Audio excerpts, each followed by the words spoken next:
And on point two is on India opposing Trump's bid to take back Bagram Air Base in Afghanistan.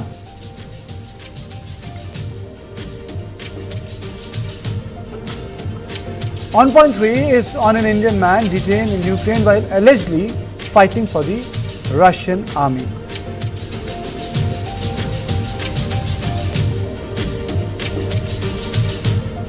And let's take a quick look at the headlines. Speaking at Navi Mumbai Airport inauguration, Prime Minister Modi launches sharp attack on Congress over 26/11 Mumbai terror attacks. Says Congress showed weakness despite security forces being ready to retaliate. West Bengal Governor C.V. Anand Bose takes on CM Mamata Banerjee over the attack on BJP MP Murmu. Gives 24 hours ultimatum to arrest culprits.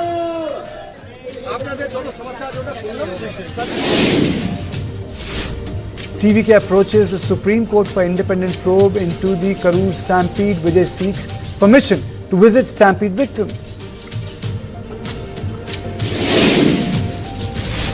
Bigg Boss Kannada season 12 sparks controversy. JDS accuses Karnataka Deputy CM DK Shivakumar of engineering house closure. DKS hits back.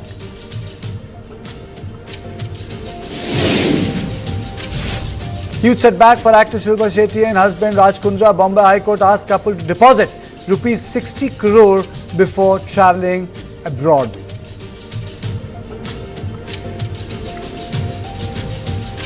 British Prime Minister Keir Starmer is in India on his first official visit at the invitation of the Prime Minister Narendra Modi, with the biggest, largest ever business delegation comprising 125 business leaders and CEOs.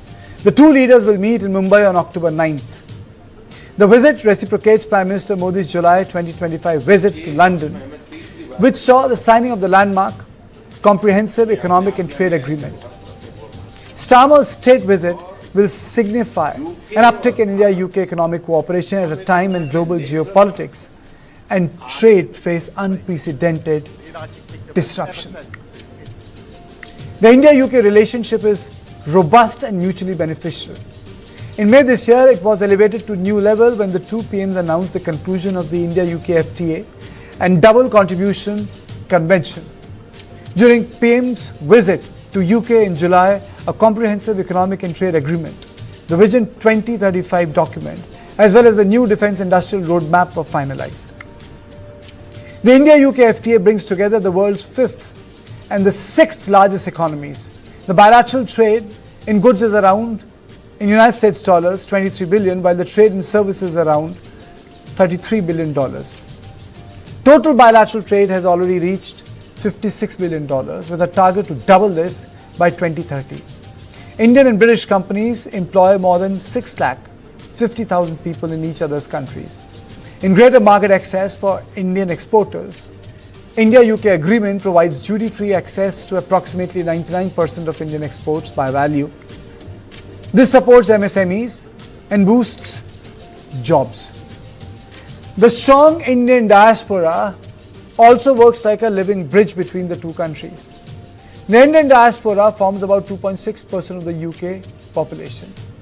More than 65,000 companies in the UK are owned by Indian diaspora, and these contribute heavily to job creation, local economic growth, and taxes.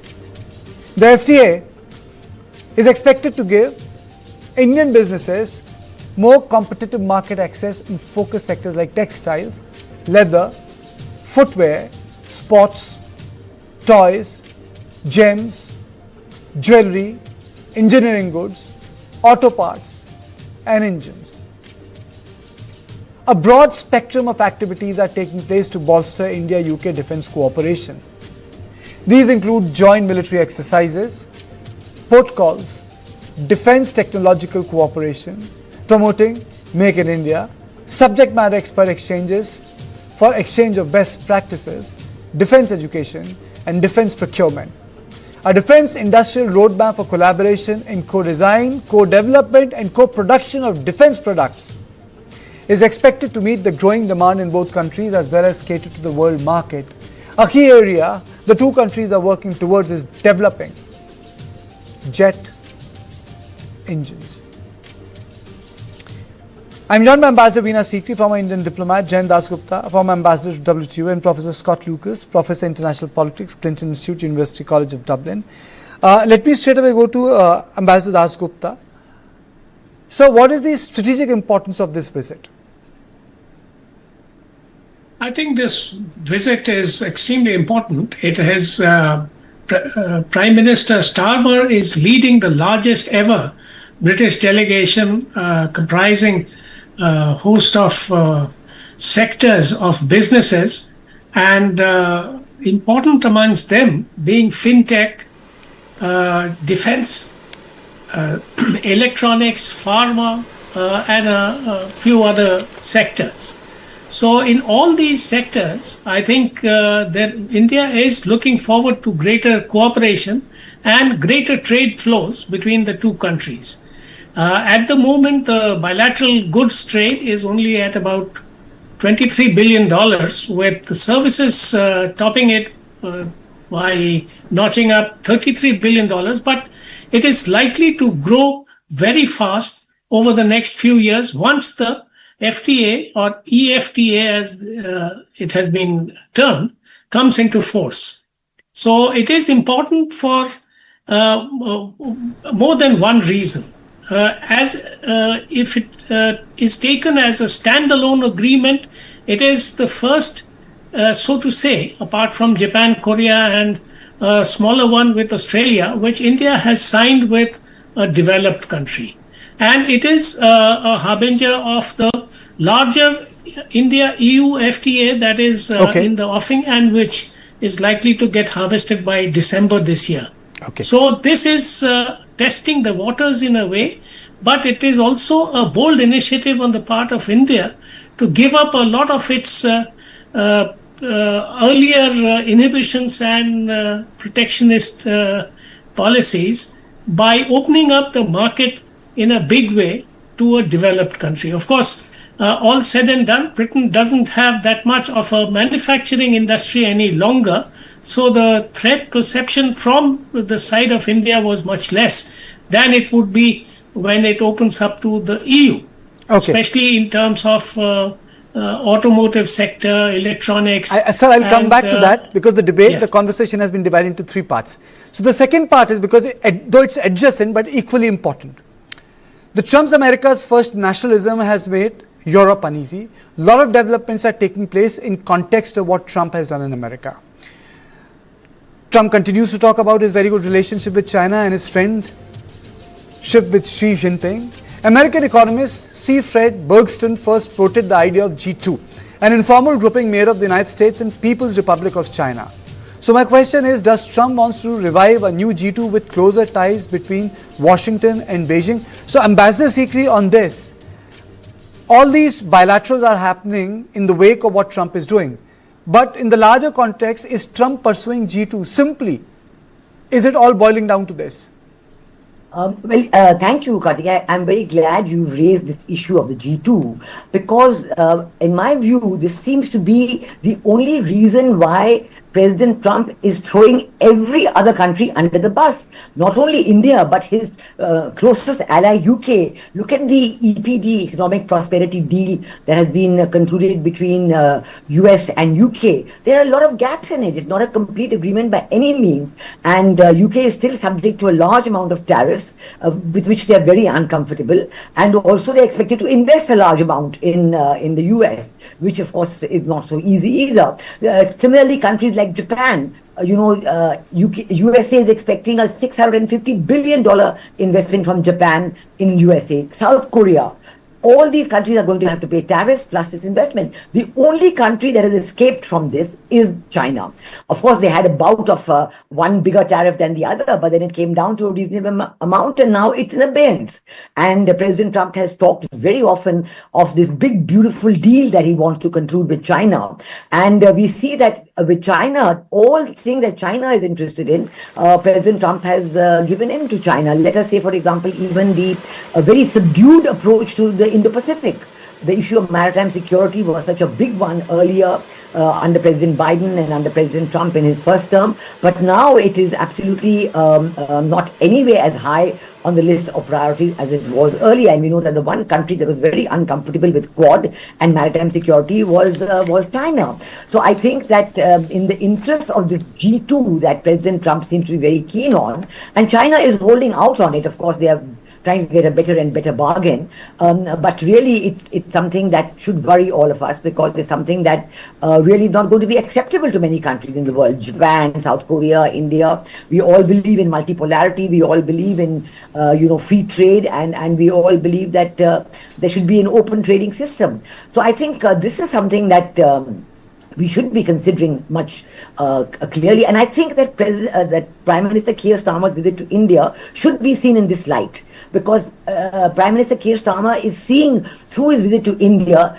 the option, a very good bilateral CETA, Comprehensive Economic and Trade Agreement, has been concluded. And with this, the chances of exports to India increasing. They're looking for other partners. They're looking for other areas to build up the huge. So this brings me to another part. Yes, I agree with you, madam, that America's disruptive approach has created uncertainties, and India and the UK have the opportunity to be reliable and predictable partners. A recent UK policy paper, Integrated Review, responding to a more contested and volatile world, emphasizes UN Security Council reform, welcoming India as a permanent member in a particular, a stance Starmer has recently reiterated. So, and I'm also joined by Colin Chong, a Master in European Studies, Foreign Affairs from the University of Malaya. He joins me live from Kuala Lumpur. Thank you for joining me. But let me first go to Professor Scott Lucas. Sir,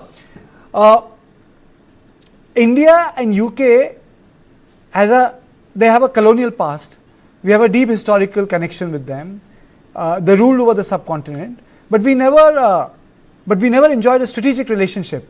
So, apart from the optics and bonhomie, what makes us sure, or what is the surety that that UK will not distangle from with the American politics? Because in the last 60 years, they have exactly done what Americans wanted to, whether wars in West Asia or anywhere. Well, I think agreements are made out of mutual interest. There's a mutual interest, which you've pointed to already, which is that the uncertainty, the chaos, and indeed the punishment of the Trump administration provides a mutual interest for the UK and for India to establish this economic partnership, because you can't necessarily rely on the economic links with the United States.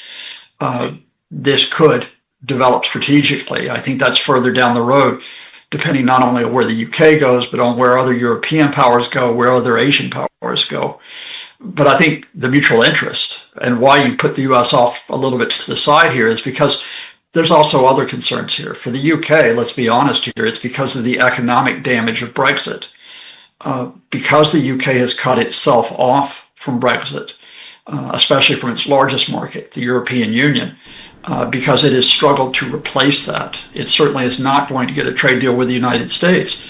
There's an incentive here, which is India could be this market which has some potential for growth in the next few years. And for India, which is looking at the United States and say, look, we face 50% tariffs. We don't know how long this will be imposed. We don't know if it gets better or worse, especially if the Trump administration becomes the Vance administration. We've got to broaden our relationships as well. You mentioned in your previous segment here about Germany, for example, the Indian-German summit, which is going on at the moment. And I think that's the way of the world, that you have to look for the partners. That said, I think we need a bit of realism here. I think from the Indian side, it's going to be a question of not only how it deals with the UK, but how far does it go with the EU and the potential of growth there. And on the UK side, I think you have to be realistic for two reasons. One is that the estimated increase in UK GDP by 2030 from this deal is 0.13 of 1%. 0.13 of 1%. The estimated loss in GDP from Brexit is up to 8%. So this only goes a small way to repair the damage. But secondly, it's not Trump I'm worried about here, it's UK domestic politics. Because of the anti-migrant position, the Little England position of the Conservative Party and now the Reform Party, that even though you have this great UK delegation that goes on, Starmer's saying we're not going to make it easier for Indian skilled workers to get to the UK. we're not going to ease that visa process.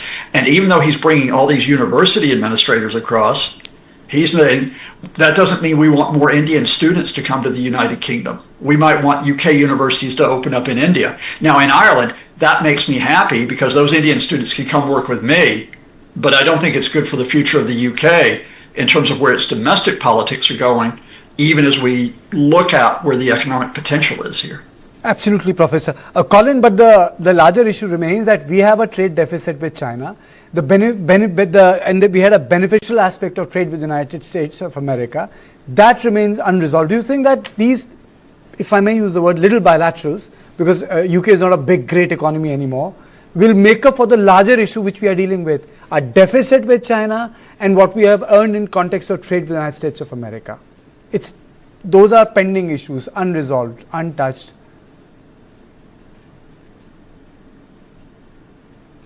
Yes, it's not a zero-sum game. We have seen how the ties between UK and India have been largely overlooked, in fact, underappreciated for decades now, even before Trump. And the importance of UK to India and vice versa.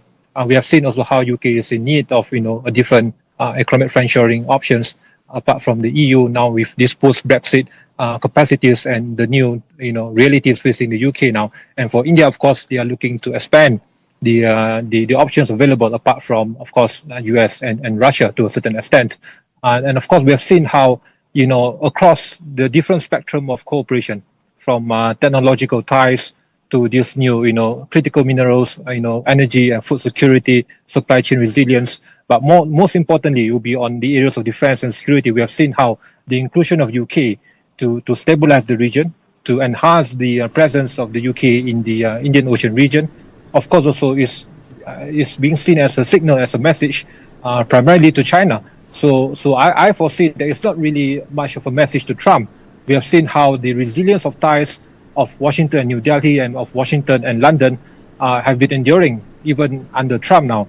So I would say that I would argue that it is much more of a message to Beijing and of course to a certain extent to Pakistan. So we have to remember that these are the two democracies coming together to ensure that the rules-based order and the peace and stability of the Indian Ocean region, of course, also as a deterrent message to China that despite India being a member of Quad, the increased interoperability capacity with the UK will also enable this extended deterrence capacity, especially in the Indian Ocean region, of course, in also complementing UK's new pivot to the Indo-Pacific. So it transcends beyond economic gains alone. Of course, we have seen how these gains will benefit the UK and India in terms of talent exchange, technological advances.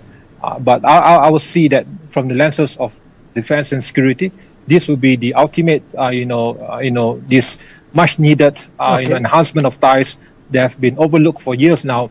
This is the eventually is a natural progression of ties between these two democracies. Okay, Ambassador Das Gupta, what is the reason that despite having a sort of a deep relationship with UK in context of which emanated from the colonizing experience, we never had any strategic defense partnership with them, no tech cooperation in 50s, 60s, 70s, 80s, 90s, apart from the fact that the elites were sending their children to the best of universities in United Kingdom. We never enjoyed that sort of a relationship which perhaps in bits and pieces we had with Soviet Union, now with Russia, in terms of what India requires for its economic security or defense security, or for example what we required in UN in terms of help when the wars were raging in subcontinent. So why this turnaround, sir? A sort of a historical perspective from you.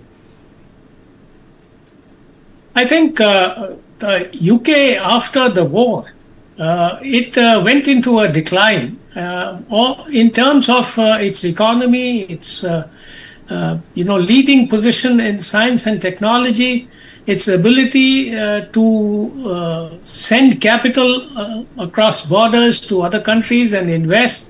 So it was a country in decline.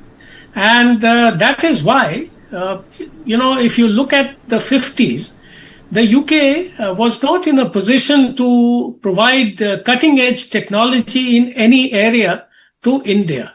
That technology could come only from the US and from a few other nations as time passed.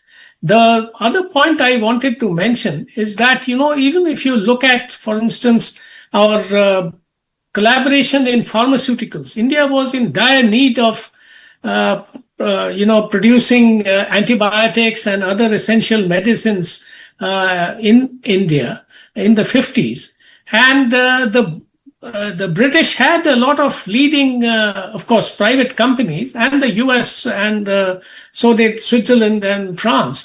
But none of them stepped forward. They were all having their businesses in India, but none of them stepped forward to provide this vital, fill in this vital gap. And it was the Russians who came in, the Soviet Union, and helped us set up 6 units for producing antibiotics, for instance, IDPL. Then, if you look at steel making, you look at heavy engineering, absolutely, which you need capital goods to be made for other industries. All these had to come from the Soviet Union. So Britain did have its opportunity, but because of its own problems and its economy being in rapid decline, it was not in a position to help. Ambassador Dasgupta, is it because of the fact that they thought that we are leaning towards the side of socialism and Pakistan is a better proxy to suit their interest, a sort of a green line between the red line of the communists, and that, it would help them to contain communism? Because that is my question, I've curated this question for both Professor Lucas and Ambassador Veena Sikri.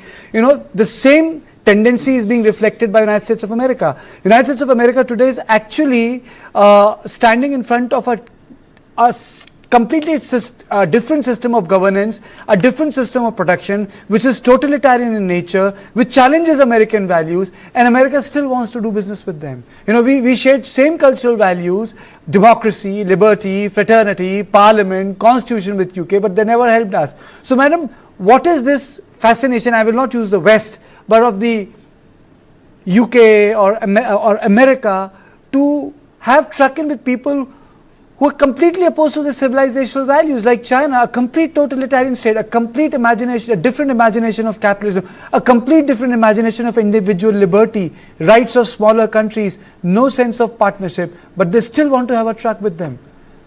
Yeah, I think that this is where, by letting China in on the manufacturing and outsourcing all the manufacturing to China, the Western economies are now in a comparatively very weak position. They've totally ignored the totalitarianism of China. They don't talk about human rights in China at all, whether in Xinjiang or, again, the Falun Gong and all of that, but they don't talk about it at all. But still, I think that, the visit by Prime Minister Keir Starmer this time is a building up on what happened when our Prime Minister went in July. And we've seen that in the early part of the year, India and the UK are now trying to get together on even high defense technologies, like the engine technologies. The Rolls-Royce is very interested and they are trying to do a deal with India. Then on the missile systems, the British company Thales UK is very interested. And these agreements, because this big delegation has come, they will pursue with their identified counterpart companies in India. And we hope that some of them will actually move nearer to implementation, because the engine issue is a very important one. The one which Rolls-Royce is interested in for India is the medium, what is called the AMCA, the Advanced Medium Combat Aircraft, for that aircraft. And I think that this is the way to do it, because Keir Starmer himself, by bringing this huge delegation, is signaling the importance, the value that these British companies can find in India, quite rightly after Brexit, and also after the pain imposed by the economic prosperity deal between UK and USA. And also for us, it's very interesting that these companies should get away from their dependence on China, or depending on having setting up laboratories there or setting up companies there, and bring them to India. This is part of what we've been talking about in a big way to everybody. It's worked. We know that even the chip manufacturing is coming here, the Foxconn is here, and even in the high-tech area. So that is why this delegation is very valuable. It's happening in Mumbai. Substantive. Would you use the word substantive, madam? Yes, definitely substantive. Because I have my apprehension, Professor Lucas. I hope it's not going to be something like when Trudeau visited India. It all boiled down to kurta pajama and bhangra, but nothing substantive happened. And I recall, I think 1.5 years ago, it was in London that our High Commission got attacked. The window panes were broken. Those sensitivities are never taken care of. I think you're going to see issues, and look, let's be honest here. There are issues that have affected India's relations with Canada and with others, which have to do with the question of Kashmir, which have to do with the question of the Sikh population, sometimes the Muslim population. But I think that Keir Starmer has signaled quite clearly that those issues are way far off the agenda, and you're not going to see them during this trip. Because I said the mutual interest of the UK here is to work with the Modi government to work for these economic possibilities. Now, those issues could recur. But I think at this point, what you've talked about is not just simply this formal relationship between the governments. I think you're also talking about something which is quite powerful here, and that is you keep referring to the Indian diaspora in the United Kingdom, who are a very important force. They're a very important cultural, social force, political force here. Are they different from the American diaspora, sir? Are they different from the US diaspora, the UK diaspora? My experience is theirs, because in some ways the UK is a much smaller country than the than the US. I mean, it's a smaller population, but also you see much more in terms of the Indian population as being integrated into, the key business elites in the UK, the key political elites in the UK. We just had our first Prime Minister of Indian descent just a few years ago, and even the Chancellor of my university was of Indian descent, at the University of Birmingham. So we've got all of that potential diaspora power, and you might call soft power that's there. That soft power has been lost by the United States. The Trump administration not only doesn't care about it, it stomps on soft power. In other words, it believes in unilateralism. Now, here's the question for India and the UK. There will be issues that come up politically where there will be disagreements. That always happens between countries that work together. Can you find common interest? And can you find an open approach where you talk about a multicultural UK and a multicultural India rather than treating either of those as a threat? I think that's going to be where this relationship turns in the next few years. Absolutely. I think the better way to sum this up is that at least there is civility in the engagement. But with the American president, the civility of engagement in diplomacy has actually gone out of the window. And that's the saddest part, because that's what you don't expect in the world of diplomacy. And that's what he has thrown out of the window. Thank you all of you for joining me on this conversation. So this was on point one. In the second on point, that is after the break, we will discuss why India has opposed the takeover of Bagram by United States of America and has supported a joint declaration that supports Pakistan and Taliban and other countries. Why this shift?